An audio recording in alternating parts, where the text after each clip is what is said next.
संघ की अपनी ये 100 वर्ष की यात्रा है,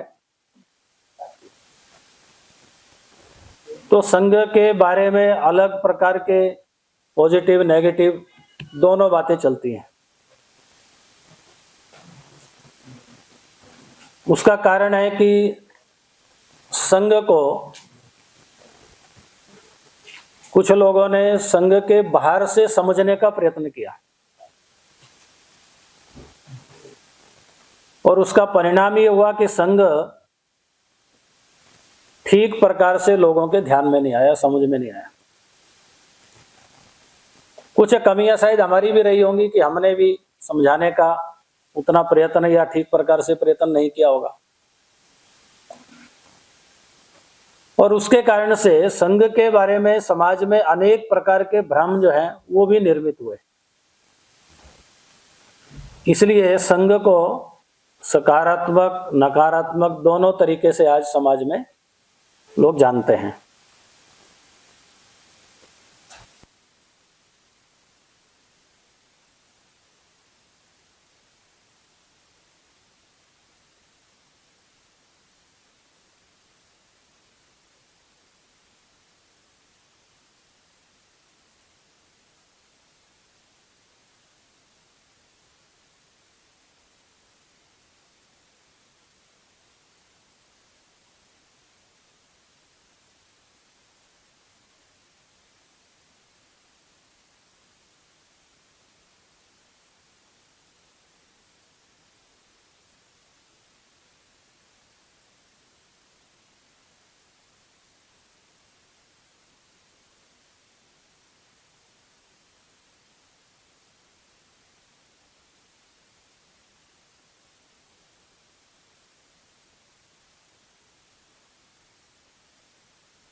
सब प्रकार के प्रयत्नों में संलग्न थे। इसलिए डॉक्टर हेडगेवार को अगर थोड़ा समझने का प्रयास करेंगे तो ही हम संघ को ठीक प्रकार से समझ सकते हैं। संघ में हम उनको जन्मजात देशभक्त कहते हैं। उसके कारण है क्योंकि बाल्यकाल से ही उनके जीवन की अनेक ऐसी छोटी छोटी घटनाएं जो ये कह सकते हैं कि बचपन से ही एक देशभक्ति का भाव उनके मन के अंदर था। अभी अभी हमने वंदे मातरम की रचना के 150 वर्ष पूर्ण किया है इसी वर्ष। तो ये वंदे मातरम 1905-6 के आसपास जो है वो देश का एक महामंत्र बन गया था।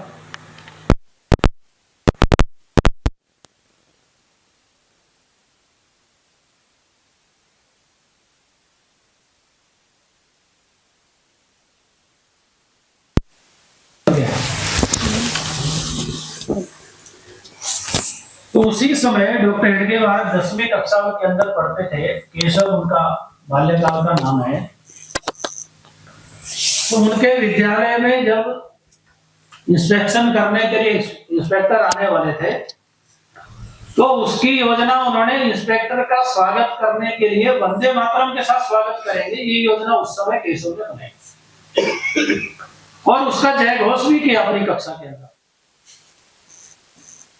अब अंग्रेजों ने तो वंदे मातरम को उस समय प्रतिबंध लगाया, कोई भी वंदे मातरम का जय घोष नहीं लगा सकता, वंदे मातरम का गायन नहीं कर सकता। ये कैसे हो गया? इसके पीछे कौन है, इसको ढूंढा जाए। तो ढूंढने का प्रयत्न किया पूरे स्कूल के मुख्याध्यापक, लेकिन किसी का नाम सामने नहीं आया। कोई विद्यार्थी भी बताने को तैयार नहीं। तो विद्यालय बंद कर दिया कि जब तक दोषी को पकड़ा नहीं जाएगा, उसको सजा नहीं दी जाएगी, तब तक ये विद्यालय नहीं चलेगा। ये नागपुर का नील सिटी हाई स्कूल, उसके अंदर ये केशव पढ़ते थे। जब कुछ समय हो गया, स्कूल बंद हो गया, बच्चों की पढ़ाई रुक गई, तो सबको लगा कि इस पढ़ाई का नुकसान नहीं होना चाहिए, कोई रास्ता निकालना चाहिए। केशव को भी स्वयं लगा कि मेरे कारण से बाकी बच्चों की पढ़ाई का नुकसान क्यों होना चाहिए। तो एक रास्ता निकाला गया कि स्कूल प्रारंभ होगा, लेकिन बच्चे उसके लिए माफी मांगे। माफी मांगने का तरीका यह था कि आप स्कूल के मुख्य द्वार पर, मुख्य गेट से अंदर प्रवेश करेंगे तो सिर झुका करके सभी बच्चे अंदर जाएंगे, ताकि हमने ये गलती किया इसको स्वीकार करना, हमारे से ऐसी गलती हुई है। तो विद्यालय प्रशासन जो है वो सभी बच्चों को माफ कर देगा। ऐसा ही हुआ। लेकिन 2 विद्यार्थी ऐसे थे जिन्होंने सर झुकाकर विद्यालय के अंदर जाने से मना कर दिया। उसमें से एक केशव बलिराम हेडगेवार थे। उन्होंने कहा है कि भारत माता की जय जयकार करना, इस भूमि की वंदना करना, ये अपराध कैसे है? भारत हमारी मातृभूमि है, इसका जयकार करने का अधिकार हमें है। अंग्रेज कौन होते हैं उसको रोकने में? उसका परिणाम ये हुआ कि उनको स्कूल से रेस्टिकेट कर दिया गया। बाद में उन्होंने यवतमाल के राजकीय विद्यालय से 10वीं की परीक्षा और फर्स्ट क्लास के अंदर पास की। बाद में वो कलकत्ता गए मेडिकल की पढ़ाई करने के लिए, लेकिन मेडिकल की पढ़ाई भी उनके जीवन का वो लक्ष्य नहीं था। कलकत्ता इसलिए गए कि क्रांतिकारियों के साथ मिल करके कुछ काम करना है और कुछ सीखना है। और जो उस समय सेंट्रल प्रोविंस जिसको कहते हैं विदर्भ, आज का नागपुर, मध्य प्रदेश का कुछ हिस्सा, तो इसमें क्रांति कार्य करना है, इसलिए कलकत्ता गए। वहां पर भी क्रांतिकारियों के साथ मिल करके, और उनकी जो एक बहुत ही सीक्रेट संस्था थी अनुशीलन समिति, उसका वर्णन कहीं भी इतिहास में के अंदर पढ़ेंगे तो सारा डिटेल उसका मिलता है। और उस अनुशीलन समिति के सदस्य के रूप में बहुत जांच परख करके ही विश्वसनीय लोगों को ही रखा जाता था। उस अनुशीलन समिति के सदस्य डॉक्टर हेडगेवार बने। वहां पर भी काम किया, वापस नागपुर आ गए। तो नागपुर के आसपास उस समय कांग्रेस के एक सक्रिय सदस्य के नाते और उन्होंने अपनी भूमिका निभाना शुरू किया। तो जो विदर्भ आज का है, उस विदर्भ के अनेक क्षेत्रों के अंदर वो जाकर के क्रांतिकारी काम करते थे। विभिन्न जो आंदोलन उस समय चलते थे तो उसमें वो भाग लेकर के, और इस कारण से कांग्रेस के वो उस प्रोविंस के सेक्रेटरी भी रहे।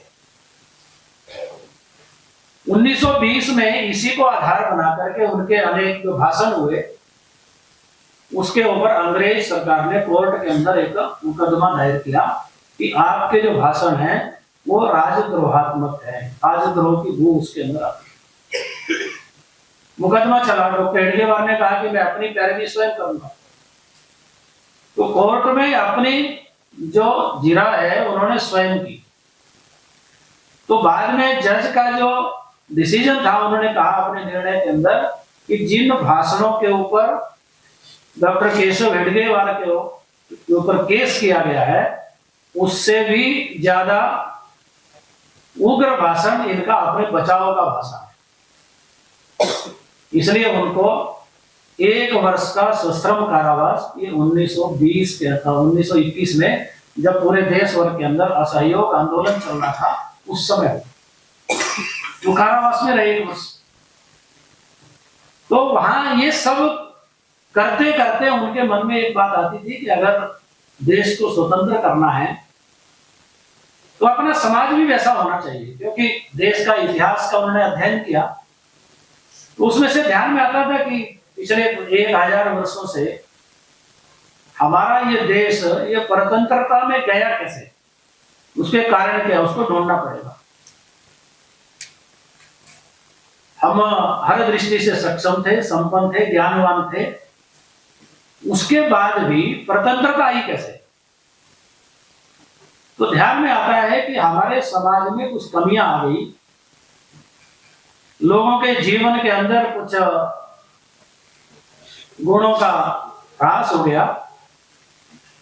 इस कारण से ये समाज की जो परिस्थितियां बदली, उस कारण से ये समाज की दुर्गति हुई है।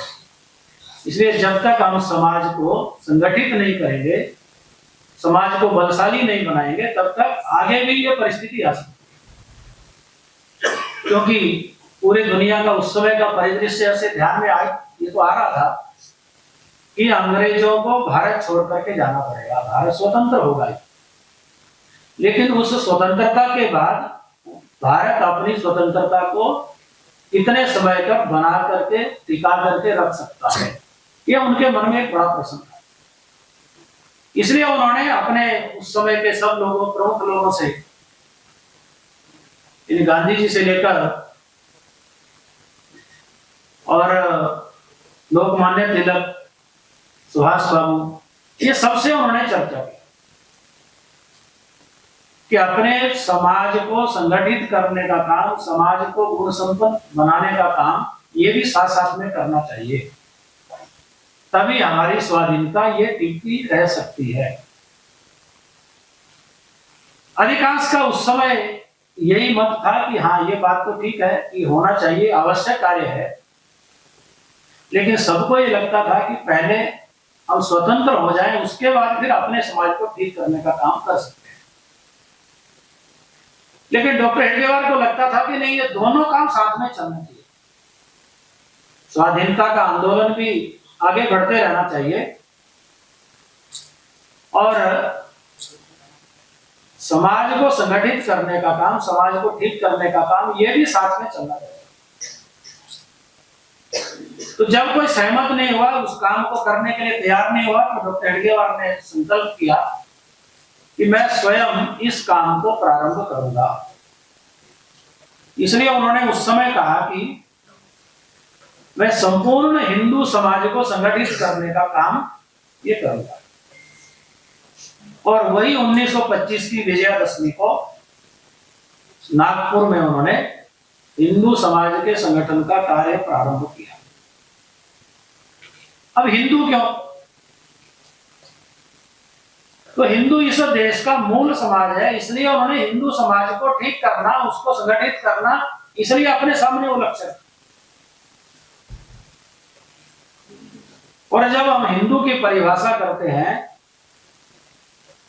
तो हिंदू कोई पूजा पद्धति का नाम नहीं है। हिंदू अर्थात जो इस देश भारतवर्ष की भूमि को अपनी मातृभूमि मानता है, अपनी मां मानता है, इसके सुख दुख को अपना सुख दुख मानता है, इसकी प्रगति के लिए मन में हमेशा कुछ करने की उसके अंदर उत्साह रहता है, ऐसे सब इस भारत भूमि में रहने वाले सब हिंदू हैं। उनकी पूजा पद्धति अलग हो सकती है, वे ऑफ वर्शिप अलग अलग हो सकता है। हिंदू ये पूजा पद्धति का नाम नहीं है। और दूसरी बात है कि दुनिया भारत के लोगों की, भारत के समाज की पहचान हिंदू के नाते करते हैं, इसलिए हिंदू धर्म कहते हैं, उसको हिंदू संस्कृति कहते हैं। और हिंदू नाम भी कोई हमने स्वयं के लिए स्वयं दिया ऐसा नहीं है, तो लोगों ने दिया, वो हमारी एक पहचान बन गई दुनिया में। इसलिए पूजा पद्धति किसी की अलग हो, कोई भी हो सकती है, लेकिन भारत में रहने वाला ये हर एक व्यक्ति जो इसको अपनी मातृभूमि मानता है वो सब हिंदू है। ऐसे संपूर्ण हिंदू समाज को संगठित करने का उन्होंने लक्ष्य जो है अपने सामने रखा। अब समाज का संगठन करना है तो उसके लिए समाज के प्रत्येक व्यक्ति को वैसा होना पड़ता है, इसलिए उन्होंने कहा है कि उसके लिए व्यक्ति निर्माण करना पड़ेगा। तो जब एक एक व्यक्ति गुणवान होगा, गुणों से संपन्न होगा, तभी समाज संगठित हो सकता है। तो क्या गुण होने चाहिए व्यक्ति के अंदर? जो देशभक्त हो, अपने देश के प्रति जिसमें भक्ति की भावना हो। अब एक समय ऐसा था जो देशभक्ति अर्थात देश के लिए मरना या हंसते हंसते फांसी के फंदे पर चढ़ जाना, और ऐसे हमारे हजारों युवा उस समय देश को स्वाधीन करने के लिए फांसी के फंदे पर भी झूल गए। लेकिन साथ साथ में देश के लिए जीने वाले भी चाहिए। आज उसकी आवश्यकता नहीं है, कोई देश के लिए मरने की या फांसी पर झूलने की आवश्यकता नहीं है। आज हम स्वतंत्र हैं तो हम देश के लिए जीना सीखें, ये डॉक्टर हेडगेवार ने मंत्र था। जब देश स्वाधीन होगा तो देश के लिए जीने वाला प्रत्येक व्यक्ति होना चाहिए, वो अनुशासित होना चाहिए। अनुशासन प्रत्येक व्यक्ति के जीवन के अंदर होना चाहिए, और प्रत्येक व्यक्ति देश के लिए कुछ ना कुछ करने वाला बनना चाहिए।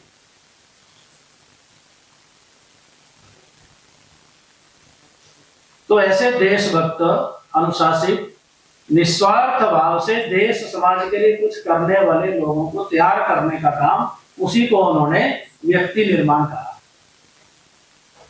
ऐसा जब समाज का प्रत्येक व्यक्ति बनेगा तो अपने आप ही समाज के अंदर एक संगठन का, एकता का, समरसता का, एकात्मता का भाव भी जागृत होगा। तो ये समाज में आए हुए जो दुर्गुण है हमारी पराधीनता के कारण से, स्वतंत्रता के कारण से, उन दुर्गुणों को दूर करके और प्रत्येक व्यक्ति को वैसा बनाना, तो उसके लिए उन्होंने जो पद्धति दी, क्योंकि व्यक्ति को अगर वैसा बनना है तो कुछ उसके लिए प्रयत्न करने पड़ेंगे, कुछ अभ्यास करना पड़ेगा। तो संघ के अंदर उसको हमने कहा कि शाखा, दैनिक शाखा, प्रतिदिन चलने वाली शाखा, 1 घंटा एक स्थान पर आकर के, एकत्र आकर के देश समाज के लिए कुछ करना, उसका चिंतन करना, विचार करना, कुछ अपने शरीर के लिए भी करना, कुछ समाज के लिए भी विचार करना। क्योंकि जीवन के अंदर अनुशासन, त्याग, सेवा भाव ये तभी आता है जब हम उसका अभ्यास करते हैं। तो संघ उस शाखा के अंदर वही सिखाता है, उसके लिए वो कार्य पद्धति एक निर्मित की, धीरे धीरे इवॉल्व होती चली गई। तो ऐसे लाखों कार्यकर्ता निर्माण करने का काम पिछले 100 वर्षों के अंदर उसी शाखा की पद्धति से राष्ट्रीय स्वयंसेवक संघ ने किया है। और ये इवॉल्व पद्धति हुई। कोई ऐसा कोई संघ, राष्ट्रीय स्वयंसेवक संघ की स्थापना के पहले दिन ही डॉक्टर हेडगेवार ने सारी बातें समाज के सामने रखी, ऐसा नहीं है।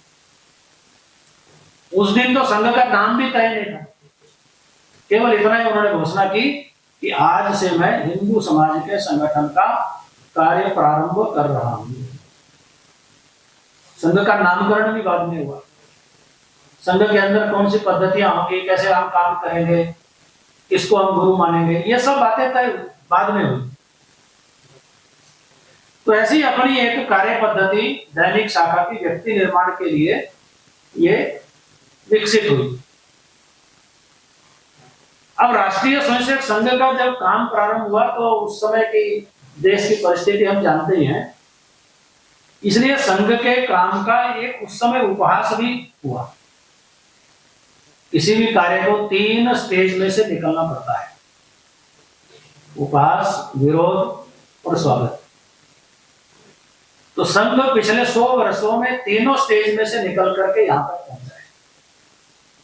तो पहली अवस्था में उस समय डॉक्टर हेडगेवार का लोगों ने मजाक किया है कि डॉक्टर बन गए, इतनी पढ़ाई की है, घर की परिवार की आर्थिक स्थिति भी अच्छी नहीं है, फिर भी नौकरी को ठोकर मार करके उस समय जब डॉक्टर बन गए, पढ़ाई पूरी हो गई, तो वर्मा की सरकार ने नौकरी का ऑफर किया था, उसको भी ठुकरा दिया, क्योंकि उन्होंने अपने जीवन का उद्देश्य ये स्पष्ट कर लिया था कि मुझे देश के लिए ही सब कुछ करना है, अपने व्यक्तिगत जीवन में कुछ करना नहीं है, अपने लिए कुछ नहीं करना।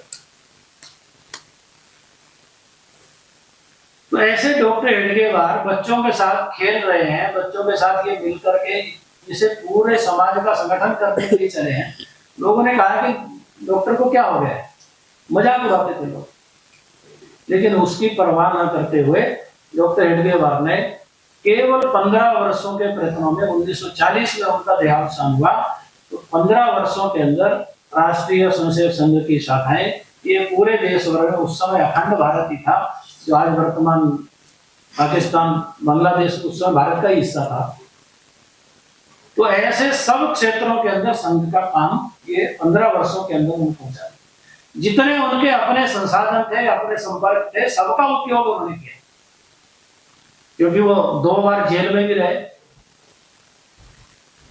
1930 में भी जब पूरे देश भर में नमक सत्याग्रह प्रारंभ हुआ, तो उस समय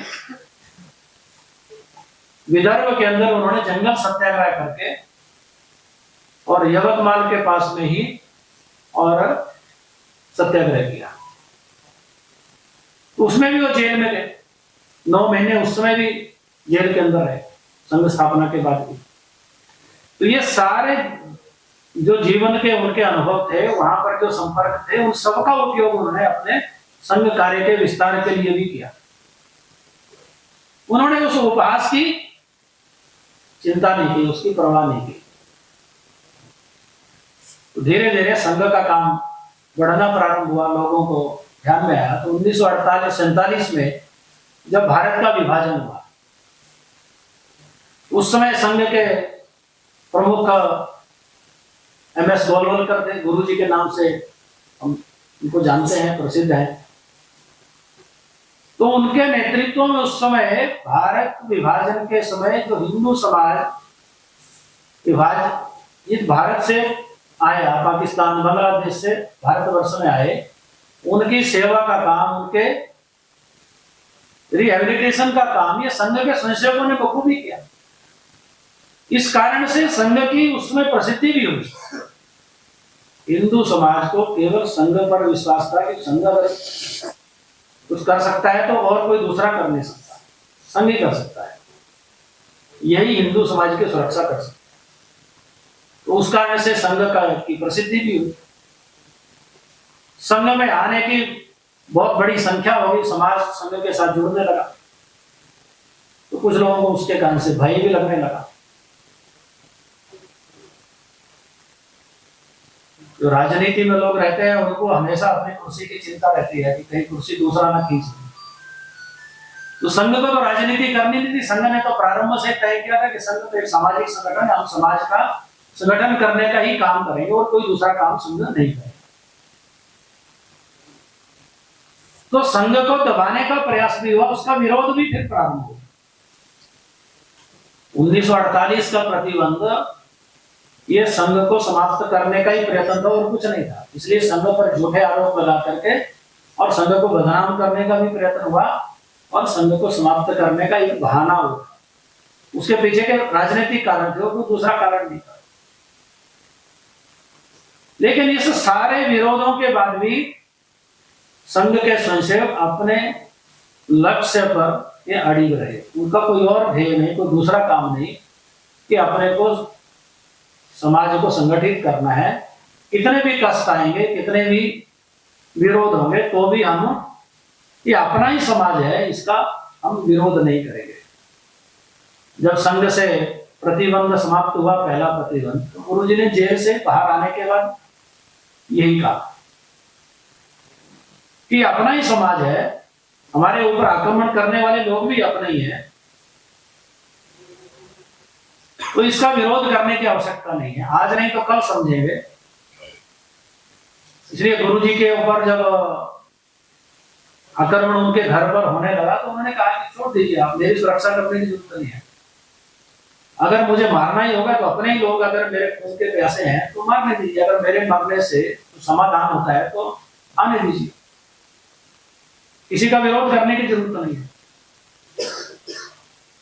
1975 में आपातकाल के समय जब प्रतिबंध फिर से दूसरा प्रतिबंध संघ पर आया, वो भी बिना कारण के था, संघ की तो उसमें कोई भूमिका नहीं।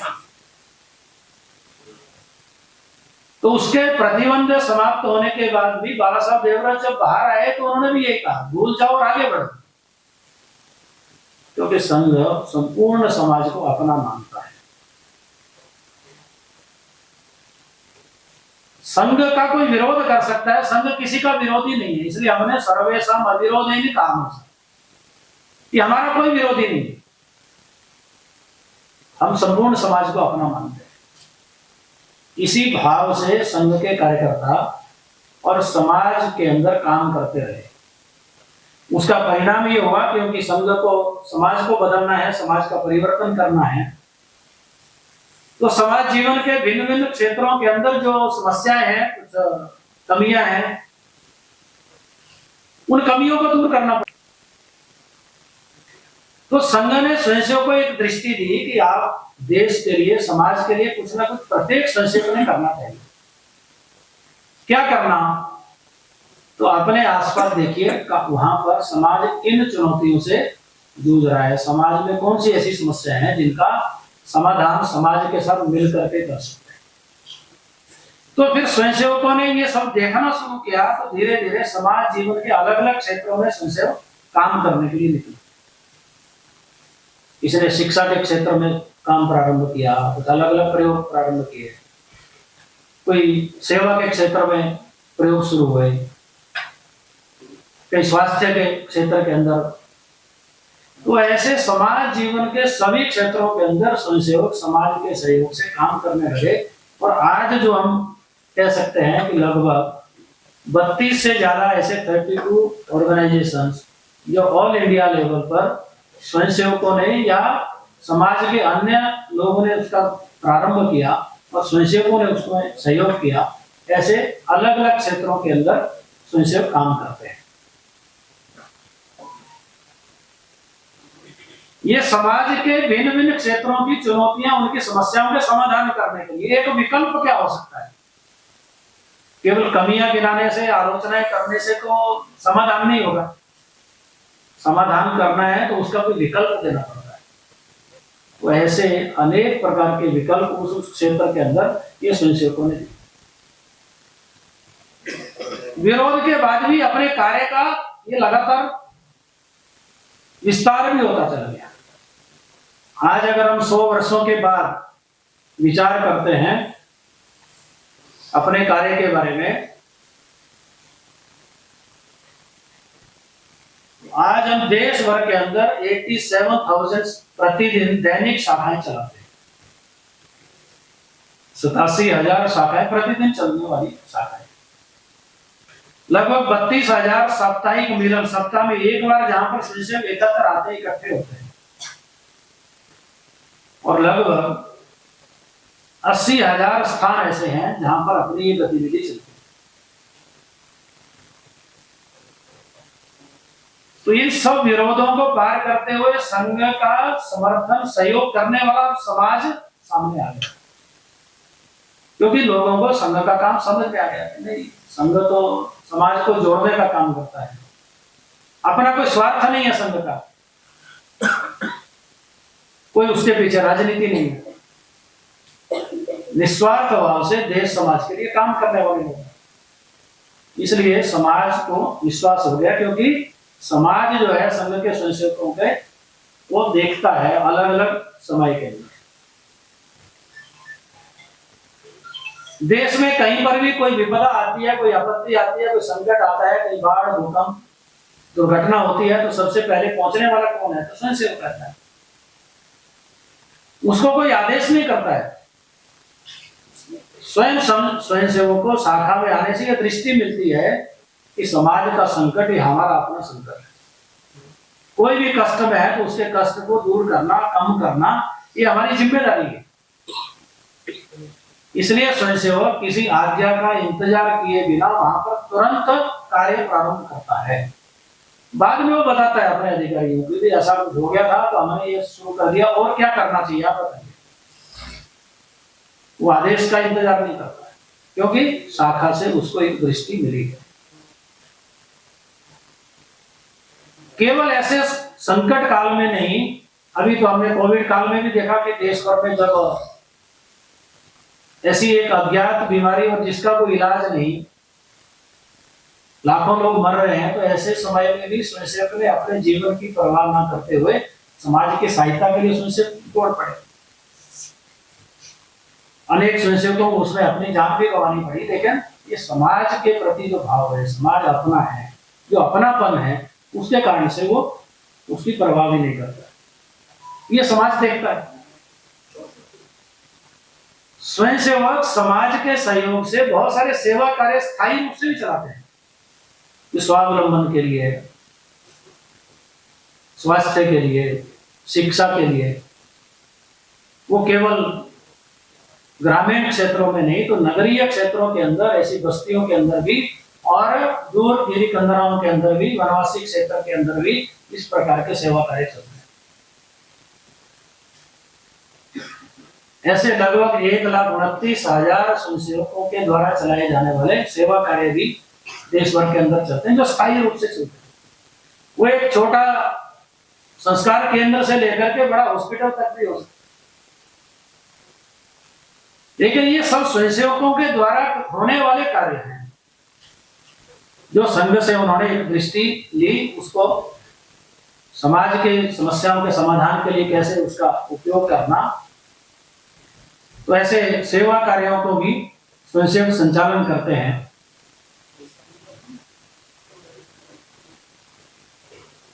अब संघ स्थापना के 100 वर्ष हो गए पूरे। 100 वर्ष में हमने एक काम तो किया कि हमने ऐसे कार्यकर्ता, लाखों कार्यकर्ताओं का निर्माण किया। अब आगे क्या करना? तो भविष्य की योजना, कल्पना संघ की क्या है? क्योंकि हमने केवल संगठन के लिए संगठन करना नहीं,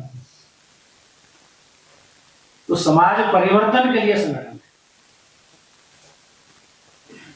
अगर इस देश की कुछ व्यवस्थाओं को, जो जिनकी आज आवश्यकता नहीं है या समाज की, देश की प्रगति में बाधक है, ऐसी व्यवस्थाओं को बदलना है, तो पहले समाज को बदलना पड़ता है। बिना समाज बदले कभी भी व्यवस्थाएं नहीं बदलती। तो उसके लिए समाज को आदत लगानी पड़ेगी। और राष्ट्रीय स्वयंसेवक संघ ने कभी भी ऐसा नहीं कहा कि हम ही सब कुछ करेंगे। संघ ने हमेशा कहा कि समाज सब कुछ करे, समाज अपना स्वयं का विचार करे, समाज के संगठन के लिए, समाज के बदलाव के लिए, समाज के उत्थान के लिए, देश के उत्थान के लिए समाज को सक्रिय होना। तो समाज के अंदर एक बहुत बड़ी सज्जन शक्ति है जो अच्छे काम समाज के लिए करता है, समाज हित में बहुत सारे काम करता है। कोई संघ से प्रेरणा लेकर के निकले सब लोग, ऐसा भी नहीं है। तो अलग अलग जिसको जहां से प्रेरणा मिलती है, जहां से उसको लगता है कि मुझे समाज के लिए कुछ करना चाहिए, ऐसे बहुत सारे लोग हैं, बहुत सारी संस्थाएं हैं देश के अंदर। इसको हम समाज की सज्जन शक्ति कहते हैं। उस सज्जन शक्ति को सक्रिय करके, उसको जोड़ करके समाज परिवर्तन के कामों को गति देना। अब लोग कैसे कैसे काम करते हैं, मैं अभी पिछले रविवार को यानी 7 दिसंबर को ही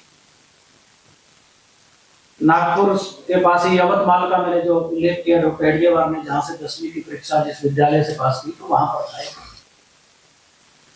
प्रमुख जनगोष्ठी वहां पर थी। तो एक परिचय उन्होंने वहां के स्थानीय कार्यकर्ताओं ने करवाया। एक संदीप शिंदे नाम के एक व्यक्ति, अभी 15 दिन पहले ही उनको एक इंटरनेशनल अवार्ड सेवा के काम के लिए मिला। तो मैंने कहा आप क्या करते हैं? तो उन्होंने बताया कि मैं यवतमाल में एक ऐसा सेवा का केंद्र चलाता हूं जहां पर लगभग अभी 250 लोग हैं मेरे पास। कौन लोग हैं? तो ये कभी घरों से चले गए, गुम हो गए, थोड़ा मानसिक स्थिति ठीक नहीं है, जैसे घूमते रहते हैं, भीख मांग करके कुछ खा लेते हैं। ऐसे सब लोगों को, जो भी उनको ध्यान में आता है, उनको ला करके वहां पर उनकी सेवा करते हैं। उनको भोजन, कपड़ा, उनकी साफ सफाई से लेकर सब प्रकार का काम करते हैं। और उन्होंने बताया कि मैं ऐसे अभी तक लगभग 600 लोगों को उनके परिवारों तक पहुंचा दिया। मैंने कहा ये यवतमाल के इसी शहर के ही हैं क्या? बोले नहीं, ये तो आसपास के और भी जिलों से लोग छोड़ करके जाते हैं। उनको पता है कि वहां पर ऐसा एक सेंटर है। यहां तक कि पुलिस जो है वो भी वहां पर ऐसे लोगों को छोड़ करके जाती है। मैंने कहा आपको ये कैसे प्रेरणा मिली? तो एक सामान्य सी घटना उनके जीवन में हुई। उनका एक छोटा भाई था, युवावस्था के अंदर हार्ट अटैक से उनकी अचानक मृत्यु हो। उनको लगा कि क्या है, जीवन कुछ ऐसा ही है, 2 सेकंड का भरोसा नहीं है, अभी ठीक है, 2 मिनट बाद क्या होगा पता नहीं। तो समाज के लिए, लोगों के लिए कुछ करना चाहिए। मैंने कहा आप करते क्या? आप बाकी क्या करते हैं इसके अलावा? बोले कुछ नहीं करते, हम दोनों पति पत्नी बस वही काम, उनको ही संभालने का काम करते हैं। पहले क्या करते थे? पहले केवल एक हेयर सैलून चलाते थे, उससे अपना गुजारा करते थे। पैसे वाले समृद्ध लोग ही सेवा कर सकते हैं ऐसा नहीं है। समाज में सामान्य व्यक्ति भी समाज के लिए, देश के लिए बहुत कुछ कर सकता है। ऐसे हजारों नहीं लाखों लोग देश भर के अंदर अलग अलग क्षेत्रों के अंदर अलग अलग विषयों का काम करते हैं, जिनका संघ से कोई संबंध नहीं है। संघ के लोगों ने संपर्क किया ऐसे लोगों से, ढूंढ ढूंढ करके कहाँ है, कौन क्या कर रहा है, उनको जोड़ने का काम। तो ये संघ के भविष्य की जो कल्पना है, भविष्य की जो योजना है, उसमें हम समाज की ऐसी सज्जन शक्ति को साथ में लेकर, सबको जोड़ करके, सबका समन्वय करके और समाज परिवर्तन के कामों को गति देने वाले। ये व्यक्ति निर्माण का काम, संगठन का काम, ये तो चलता रहेगा। 100 साल पहले जितनी उसकी आवश्यकता थी, आज भी व्यक्ति निर्माण की आवश्यकता तो उतनी, वो कम नहीं हुई है, उसका महत्व आज भी उतना ही है। तो उसी के लिए समाज को बदलना है तो कुछ काम, कुछ विषय ऐसे समाज के सामने रखने पड़ते हैं जिनको मिलकर के कुछ करना प्रारंभ करेंगे तो समाज में धीरे धीरे वैसे परिवर्तन आता है। उसी के लिए जिसका उल्लेख अभी पूर्व वक्ता ने किया, पंच परिवर्तन, समाज परिवर्तन के वो 5 मुख्य बिंदु। तो पहला उसके अंदर सामाजिक समरसता है। अगर अपने समाज को सुदृढ़ करना है, सक्षम बनाना है और उस समाज के भरोसे भारत को दुनिया का एक सर्वश्रेष्ठ देश बनाना है, तो पहले अपने समाज के अंदर आई हुई जो विषमताएं हैं उनको दूर करना पड़ेगा। समाज में अनेक प्रकार के भेद है, विषमताएं हैं, तो समाज इकट्ठा कैसे आएगा? एकात्मक आ ही नहीं सकती।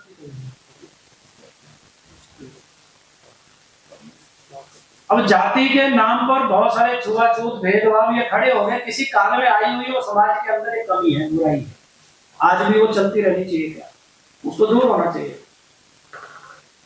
तो राष्ट्रीय स्वयंसेवक संघ अपने स्थापना काल से ही उसके लिए प्रयत्न कर रहा है।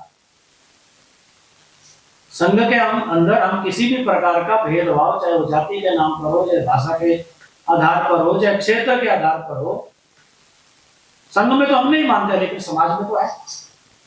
तो ये समाज से दूर होना चाहिए। उसके लिए संपूर्ण समाज को ही प्रयत्न करने पड़ेंगे, अपना मन बनाना पड़ेगा, तब ये परिवर्तन आ सकता है। तब समाज में से ये विषमताएं, ये भेदभाव, ये अत्याचार जो है ये दूर हो सकते हैं।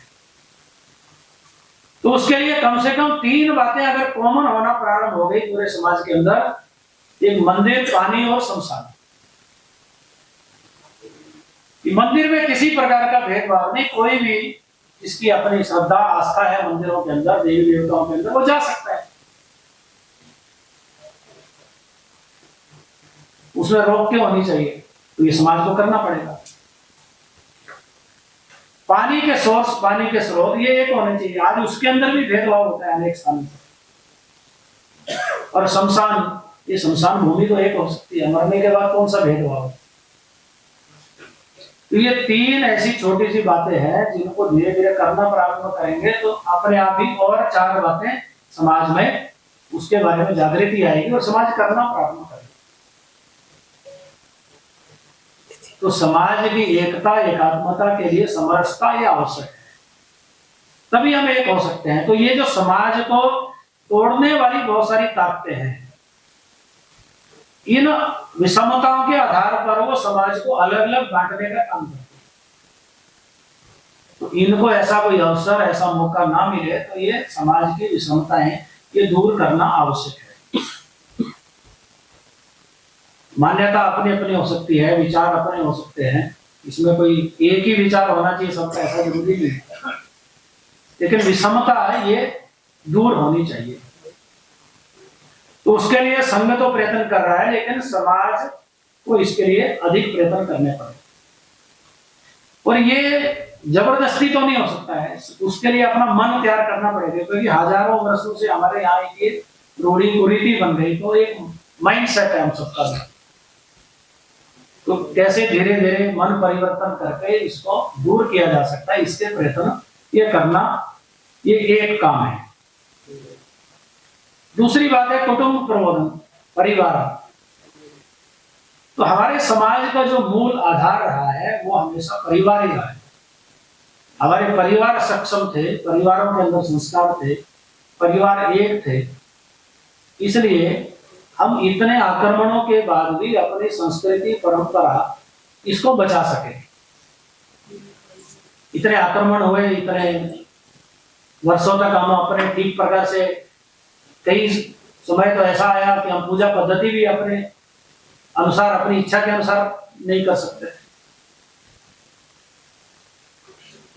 तो आज परिवार छोटे होने के कारण से या काम धंधा होने के कारण से परिवार थोड़ा फैल गए, जरा इधर उधर हो गए, परिवार बिखर गए, ऐसा तो नहीं कह सकते, लेकिन फैल गए। अब 3 पीढ़ियां तो तीनों अलग अलग स्थान पर रहती हैं, उसके अलग कारण है, पढ़ाई के कारण से है, व्यवसाय के कारण से है, काम धंधे के कारण से है, तो भी हम एक तो रह सकते हैं। और परिवारों के अंदर आने वाली जनरेशन को अपनी जो परंपरा, संस्कृति, अपने संस्कार, अपने जीवन मूल्य, इनको तो दे सकते हैं, उनको देने की व्यवस्था करनी पड़ेगी। नहीं तो आज ये हम जिस क्षेत्र के अंदर सब लोग सक्रिय हैं, तो वहां पर देखते हैं कि सोशल मीडिया में किस प्रकार का कंटेंट आ रहा है। आज धीरे धीरे उसके कारण से व्यक्ति जो है, जो नई पीढ़ी है, वो व्यक्तिवादी हो रही है, सेल्फ सेंटर्ड हो रही है। जो सामूहिकता, सामाजिकता, ये जो एक भाव था परिवार के कारण से ये कम हो रहा है। तो इसको अगर बना करके रखना है, बचा करके रखना है, अपने संस्कारों को, परंपराओं को और जीवन मूल्यों को, तो परिवार की ओर अधिक ध्यान देना ये आवश्यक है। आज दुनिया उसका अध्ययन भी कर रही है, दुनिया उसको अपनाना चाहती है, लेकिन हम कहीं ना कहीं उसमें थोड़ा जो कमी आई है उसको कैसे दूर करना, कैसे बना करके रखना, इसको सबको चिंता करनी पड़ेगी। तीसरी बात है पर्यावरण संरक्षण। तो पर्यावरण के बारे में बहुत अधिक चर्चा करने की आज आवश्यकता है, सब उसको भुगत रहे हैं। जम्मू वाले भी भुगत रहे हैं, केरल वाले भी भुगत रहे हैं, सऊदी अरब वाले भी और अमेरिका वाले भी। तो ये एक राज्य का, एक देश का या एक कोई प्रदेश का विषय रह गया ऐसा नहीं है, तो पूरी दुनिया उससे प्रभावित है। क्यों? हमने एक जो विकास के कुछ मापदंड जो निश्चित किए, जो अपनाए, उसमें पर्यावरण का ध्यान नहीं रखा। विकास चाहिए, वो आवश्यक है, लेकिन उसमें पर्यावरण बचाना, उसका संरक्षण करना, ये भी आवश्यक है। उसकी ओर अगर ध्यान नहीं देंगे तो उल्टा नुकसान ये होने वाला है। तो उसके लिए तीन बातें मुख्यतः हम क्या कर सकते हैं, तो पेड़, पानी और प्लास्टिक। ये छोटी सी बातों से प्रारंभ करना। पेड़ अधिक लगने चाहिए, तभी तो हरियाली रह सकती है, शुद्ध ऑक्सीजन मिल सकती है। पर्यावरण का संतुलन भी, उसका मौसम का संतुलन भी उसके कारण से बना रहेगा। पानी का संरक्षण करना पड़ेगा, बचाना पड़ेगा उसको दूषित होने से, अन्यथा पीने के लिए भी शुद्ध पानी अब नहीं मिल रहा है। उसके कारण से अनेक प्रकार की बीमारियां भी होंगी, क्योंकि हमने बहुत सारे पेस्टिसाइड्स का, खादों का प्रयोग कर करके जमीन, पानी सबको दूषित किया है। आप पंजाब, हरियाणा के अंदर जाइए तो उसका ध्यान में आता है। हवा शुद्ध नहीं है, पानी शुद्ध नहीं है, जमीन, धरती, मिट्टी हमारी शुद्ध नहीं रही। और उसमें प्लास्टिक का भी एक बड़ा योगदान है। तो ये जो सिंगल यूज प्लास्टिक है, कैसे हम उसको कम कर सकते हैं, सबके लिए, सबको उसके लिए प्रयत्न करने पड़ेंगे। वो हर रोज के जीवन के अंदर भी करना पड़ेगा, और सामूहिक जो हमारे कार्यक्रम होते हैं, पारिवारिक कार्यक्रम होते हैं, सामाजिक कार्यक्रम होते हैं, उनमें भी प्लास्टिक से दूरी बना करके रखनी पड़ेगी, तब जाकर के ये कुछ इसका समाधान हो सकता है। उसके लिए अवेयरनेस की भी जरूरत है। विकल्प क्या हो सकते हैं? आज बहुत सारे विकल्प हमारे सामने हैं, उनका उपयोग करना। तो ऐसे पर्यावरण जो है वो उसका संरक्षण, ये तीसरी बात है। और चौथी बात जो बताई है वो है स्वदेशी के आधार पर स्वावलंबन। किसी भी राष्ट्र को अगर बड़ा बनना है, स्वावलंबी बनना है, आत्मनिर्भर बनना है, तो उसको स्वदेशी का पालन करना ही है। अपने देश में बनी हुई चीजों का इस्तेमाल वही हम करेंगे। जो आवश्यक है, हमारे पास उपलब्ध नहीं है, वो बाहर से लेने में कोई हर्ज नहीं है। लेकिन जो अपने घर में बनता है तो बाजार से ला करके क्यों खाना? अच्छा पौष्टिक भोजन घर में, ताजा भोजन ये घर में हम बना सकते हैं। तो बाहर आज एक परंपरा जैसी शुरू हो गई कि हर संडे को, रविवार को बड़े शहरों में खास करके, और रात को घर में भोजन नहीं बनेगा, बाहर जाकर के भोजन करेंगे। तो हर रविवार को करने की जरूरत नहीं, चलो महीने में एक आध बार कोई टेस्ट चेंज करना वाला बात होगी, लेकिन हर रविवार कोई आवश्यकता है क्या? लेकिन एक फैशन जैसा हो गया है।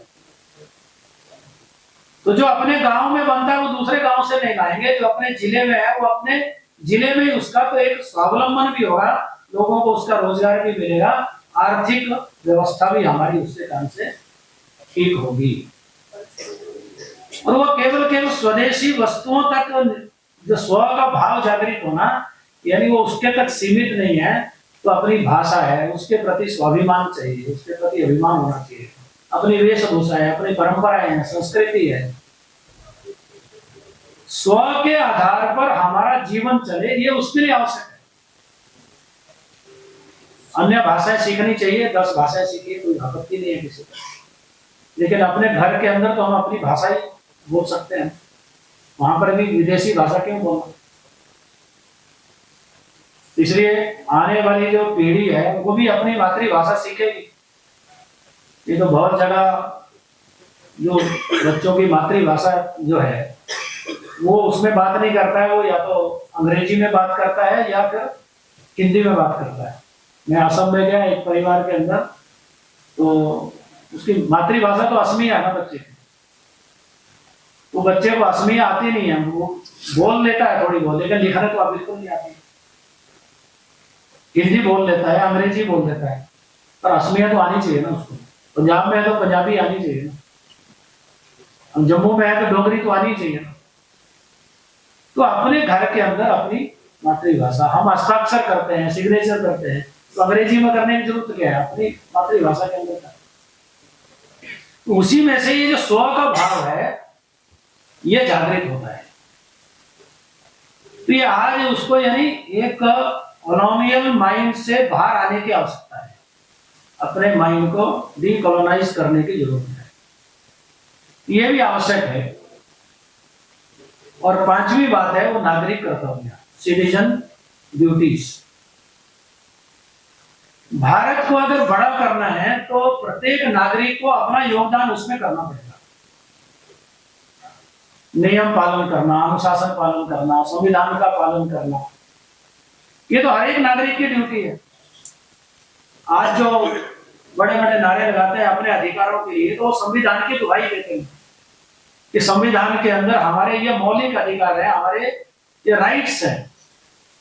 लेकिन कभी उस संविधान को और पढ़ करके देखे या अगले पन्ने उठाकर देखे तो उसमें कर्तव्य भी है, ड्यूटीज भी है सिटीजन की। तो वह कर्तव्य क्या है? हम अपने अधिकार तो लेंगे ही, वो हमारे राइट्स हैं, लेकिन एक नागरिक के नाते जो हमारे कर्तव्य है, ड्यूटीज है, उसका भी पालन करें।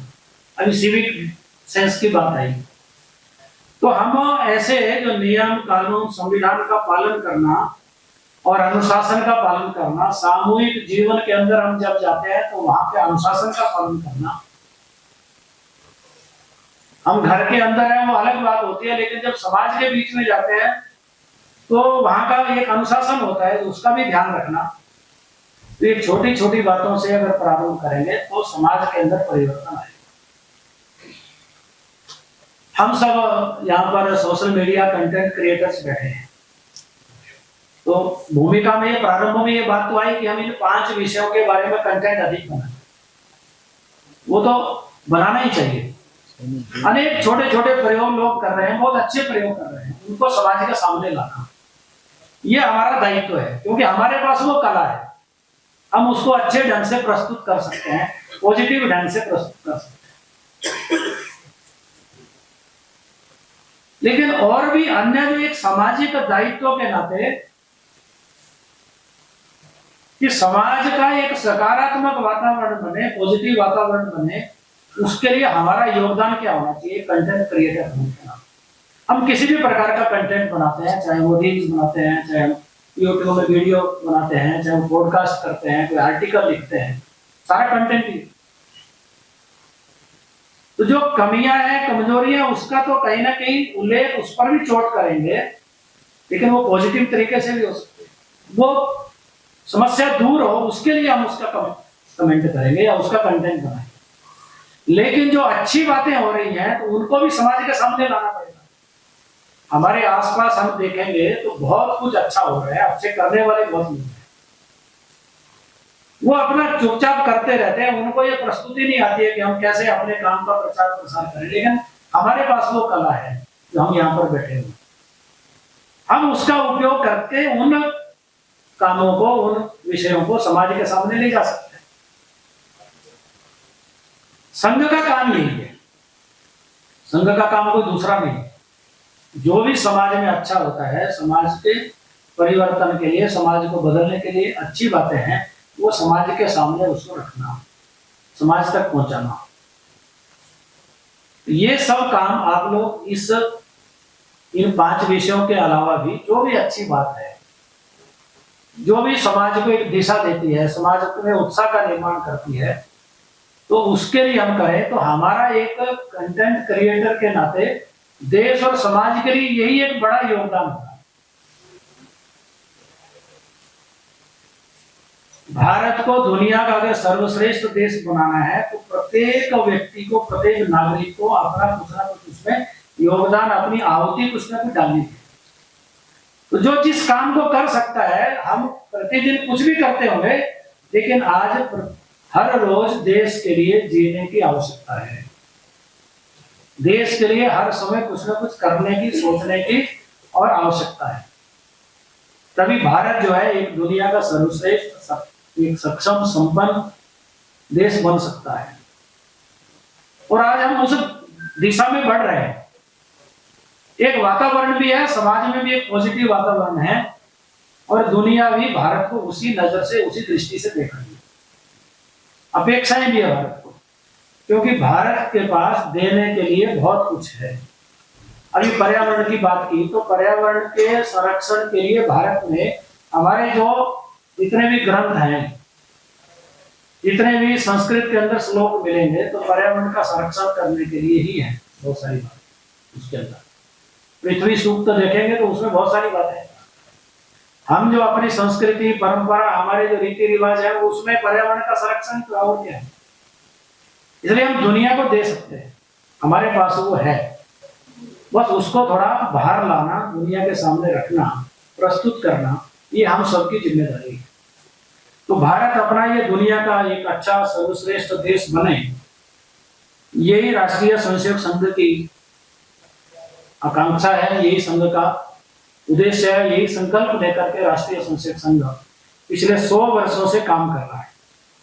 उसमें हम सबका, जो समाज के अच्छे लोग हैं, सज्जन लोग हैं, उन सबका योगदान ये बढ़े, और संघ के स्वयंसेवक आने वाले समय में इसके लिए सब काम करेंगे ही, लेकिन आप सबका सक्रिय सहयोग इस सब में अपेक्षित है। आप सब लोग उसमें जुटे, ऐसी अपेक्षा करते हुए मैं अपनी बात को यही पूर्ण करता हूँ। आप सब लोगों ने मुझे सुना, इसके लिए बहुत बहुत आभार, धन्यवाद।